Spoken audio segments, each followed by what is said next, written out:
Kruk, a storyteller from the Hudson Valley, here at the house that Cornelius van Wyk built back in 1732 after he had surveyed land for the one who owned most of the land around here, and that was Madame Katharina Brett. We're here because objects tell tales. And in this trunk, I have a few telling objects. I'm going to show them to you and see if you can form a hypothesis, an educated guess as to what the object is and how was it used. Here we go. First, what is this? Go ahead, write it down. This is what brought many people to settle in the colony first known as the New Netherlands, and then in 1664 it became New York. This, of course, is a beaver skin, and the fur was sought to make hats and gloves and ruffs and all kinds of fashionable items. And what do you think this could be? Yes, write it down. I'll give you a hint. It would go with something that looked like this. A quill pen, an inkwell, and this is a bit of sealing wax and a signet.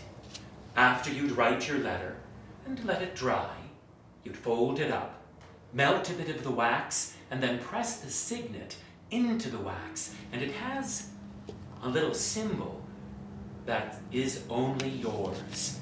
And thus, the signet gave rise to what it is that you call it when you write your name on a document. It is your, that's right, signature.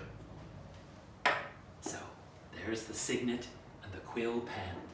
Now, imagine you're writing, and you might want to put this into use after the letter was done and you were readying to slip off into bed, where you would sleep tight and you wouldn't want those bed bugs to bite. What do you think this could be? Did you write it down? Well, this is a candle wicker is one way to describe it. The candle would be burning, you cut, and it keeps the wick short, and that enables the candle to burn longer. Candles made of beeswax were expensive. Bees were not native to these parts, so they had to be imported. So their wax was, a prized possession. You wouldn't want to waste the candles, so this would make sure you'd keep those candles burning.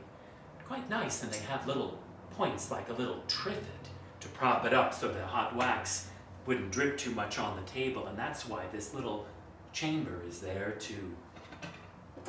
Now, take a look at these items. Do you see them? Kind of sharp on one side, little holes on the other. You can tell what they're made of from the sound, right? But can you figure out how they might be used? Are you saying a little doll's bed? Well, not exactly. Imagine it's the winter and you want ice for the summer, for your ice house, to keep your vegetables nice and fresh and cool. You could strap these onto your boots with a little strap going from one hole to the other. You put it on just like that, and then out you go on the ice and you don't slip and fall, and you could cut out the slabs of ice you would need and haul them back to that ice house. So these are ice cleats. Now, a peculiar one. Wait, there we go. Take a close look there. There's a little spout, so it would seem. A a chamber down below. This closes, and why, if something in that spout got stuck, you have a little piece of metal here you can clean it out. What do you think this could be? No, it's not for serving a tiny touch of tea. This is a colonial torch, a flashlight. This is called a Betty lantern.